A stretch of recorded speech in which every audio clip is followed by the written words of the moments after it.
Sir అరుణాచలంలో ఎక్కడెక్కడ energy points ఉన్నాయి మనకు? సో అరుణాచలంలో మనం అనుకున్నట్టు ఫస్ట్ ఆ దీపం అని అమ్మవారి దగ్గర నుంచి వచ్చేటప్పుడు ఆ దీపం అనేది ఒక ఎనర్జీ పాయింట్.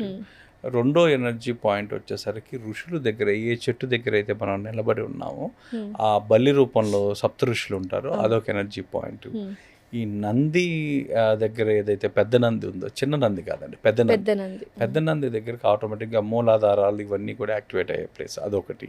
పాతాళ వినాయక స్వామి చెప్పాం ఫస్ట్గా మనం దర్శించుకోవాల్సింది.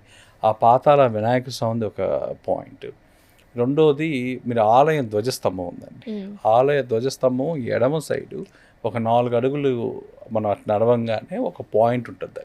ఆ పాయింట్లో మీరు నిలబడుకోగానే డైరెక్ట్గా మీకు ఆ మూలాధారం ఇవన్నీ కూడా చక్రాలు యాక్టివేట్ అయ్యే ప్లేస్ అది. సో అక్కడ మీరు దాదాపుగా ఒక 3 నుంచి 6 నిమిషాల వరకు నిలబడుకుంటే చాలు. సో మన వాళ్ళు తెలియకుండా అక్కడ నిలబడి ఫోటోలు తీసుకుంటుంటారు. అది యాక్చువల్గా వాళ్ళు ఆ ఎనర్జీ పాయింట్లోనే ఉన్నారు. ఆ ఎనర్జీ పాయింట్లోనే ఫొటోస్ తీసుకుంటున్నారు.